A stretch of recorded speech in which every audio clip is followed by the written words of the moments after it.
It's August 2025 and I'm continuing my trip to Rhone by taking a journey across the island of Bornholm, heading to Northern Europe's largest castle, Denmark's longest rift valley, and the northernmost point on the island.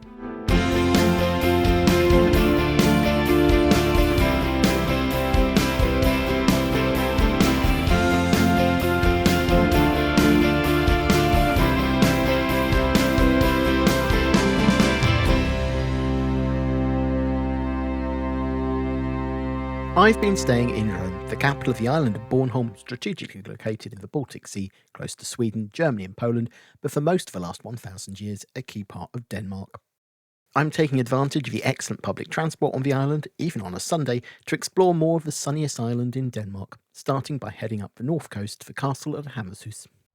Standing on a cliff 74 metres above sea level and surrounded by a 750-metre long curtain wall, the fortifications at Hammershus represent the largest castle ruins in Northern Europe and also one of Bornholm's top visitor attractions. But as it's open 24 hours a day and it's free to visit at 10 a.m. on a Sunday morning, it's also one of its most deserted. Works on the castle are believed to have started around the 13th century, possibly by an agreement between the King of Denmark, Valdemar the Victorious, and the Archbishop of Lund, which for time would have been part of a Danish kingdom. In 1265, the castle was conquered by Valdemar's grandson Erik V Klipping, but returned to the Archbishop 11 years later. This may not have been the greatest of ideas, as the castle became an important site in the power struggles between the king and church in the decades that followed. In 1319, under the instruction of Erik VI Menved, the castle was captured back by the king, bringing to an end a period when outlaws could seek shelter in the castle to evade the monarchy. Just 2 years later, having come to the throne after the death of his brother, Christopher II handed the castle back to the archbishop. Proving that those who ignore history are doomed to repeat it, Christopher's son, Valdemar III, took control of the castle in 1325 after a 16-month siege, but soon after, and you won't believe this, handed it back to the archbishops. The archbishops managed to keep it under their control for almost 200 years until 1522, when in a fast-moving series of events, Christian II of Denmark-Norway claimed the castle and placed the Bishop of Odense into custody in the castle, only for a few months later for the castle to fall into the hands of Lübeckers as they started to conquer the island. The Lübeckers took full control of the island in 1526 as it was pawned to them to pay the debts that Frederick I incurred in his successful attempt to seize the throne from his nephew. The Lübeckers renovated the castle, including increasing the height of the main Mantel Tower, clearly identifiable by the change from grey stone to red brick, and used it as a base for the 50 years they held the island before it was returned to the Danish king.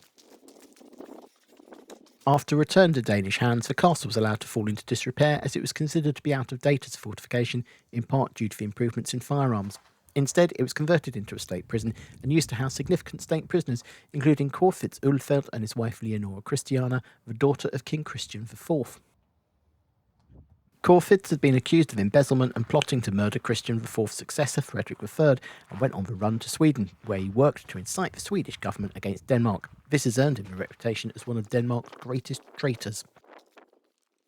Once a traitor, always a traitor. He was then accused of high treason by the Swedish authorities, but he escaped whilst on house arrest and fled to Denmark with his wife, where they were promptly imprisoned in Hammershus for 17 months, before being released after signing a declaration of submission renouncing their privileges and possessions. The use of the fortress as a prison eventually ended in 1743, from which point the site became a very useful pre-cut quarry for new buildings, with several buildings in Rhone being constructed from the stones of the Hammershus. In 1822, the ruins of the castle as they stood at that point were listed, which prevented any more of the site being lost and slowly turning it into a tourist attraction that it is today. The site, in its dramatic location high on the cliffs above the sea on the north coast of Bornholm, is open to the public 24 hours a day, but with no lighting and very uneven ground, it's advisable to only visit during daylight hours.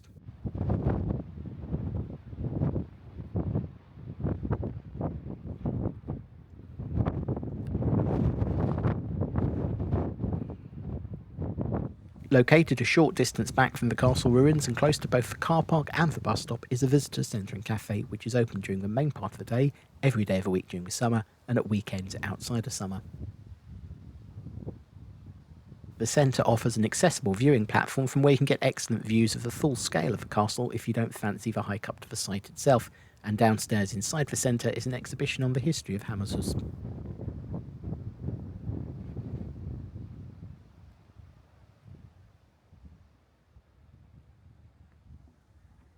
2.5 kilometres north of Hammershus is the village of Sandvig, the northernmost settlement on the island, and from here the starting point of an easy 4 kilometre circular walk out and around the headland to the northernmost point on the island. After heading through the dunes and the heath, you first reach the coast by Salomons Kapel.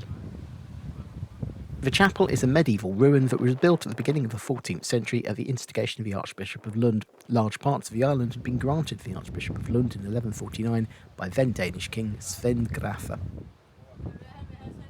It's thought that the construction of the chapel is linked to the herring markets that arose on the east and north coasts of Bornholm in the 13th to 15th centuries. The church would have served as a place of worship for traders and especially fishermen who caught large quantities of herring in this part of the Baltic Sea, and it had established the settlement and harbour at Sandvik around the same time. Close to the chapel was a spring that was considered holy and would have been a site of small-scale pilgrimage to take the waters. Fishing declined in the late 15th century and the site was abandoned. The final blow to the chapel would have been the Reformation of 1536, which meant both the chapel and the spring lost their importance and the structure slowly fell into disrepair. Today, the ruins are protected as a historical monument.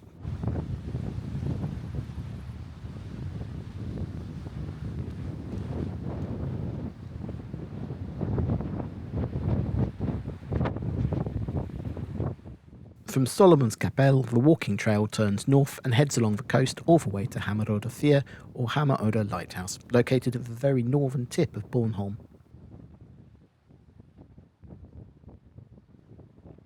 The lighthouse was built in 1885 to complement the nearby Hammerodde Lighthouse, which, due to its altitude of 91 metres, cannot always be seen from the sea in foggy conditions. The square tower is just 12 metres high and from the start was equipped with a rotating lens.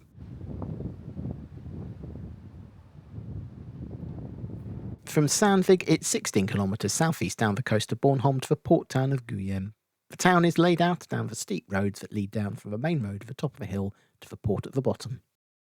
Gudhjem has been a vital link to the smaller outlying archipelago of Holmene and its 2 inhabited islands of Christiansø and Fredriksø since 1684, when the ferry connection was first established.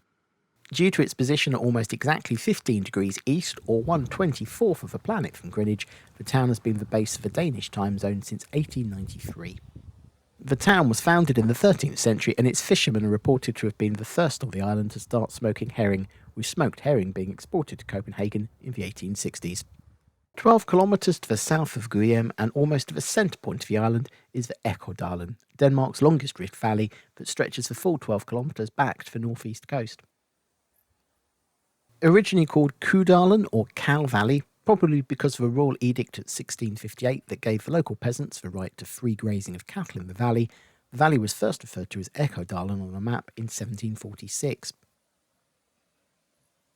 The shape and angle of the cliffs that rise up vertically from the valley floor create the perfect conditions for creating remarkable echoes.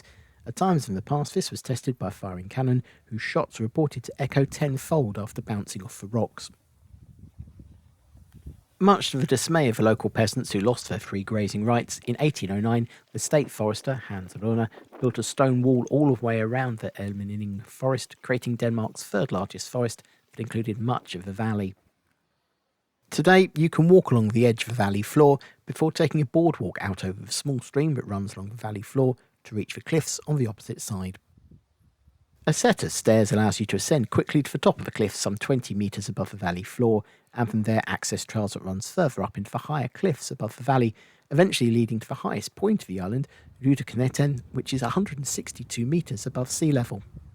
Along the way you pass through the ruins of the Gamelborg, the first fortification built on the island by the island's king during the Viking Age. The large fortress occupies one of the highest points on the island. It's 264 metres long north to south and 110 metres wide east to west, but only has gates at the north and southwest of the walls. The site was abandoned sometime around 1150. From Ekkodalen I retraced my steps back to Gudhjem and from there completed my exploration of the island by heading to the eastern port town of Nexø. With a population of just under 4,000, Nexø is the 2nd largest town, as well as being the largest fishing port on the island. Up until its suspension during COVID, the port was also a terminal for ferries to Poland. The city was founded in the 14th century, with the oldest privileges said to have originated from Lund's Archbishop of Peder in 1346. Nexø is mentioned as a market town in 1451 and had its privileges confirmed in 1555. Due to its importance, the city has suffered over the centuries as a target, being burnt to the ground by the Lubeckers in 1510 and then bombarded and plundered by the Swedish in 1645. By 1658, it was reported the population of Nexø had fallen to only 100, not helped by the town being hit by the plague 4 years earlier that had killed 413. As with Rhön, Nexø was targeted by the Soviets on the 7th and 8th of May 1945, with air raids destroying 750 of the 900 houses in the town. Consequently, most of the centre of the town is characterised by 1940s and 50s construction, though in places a few old half-timbered houses remain.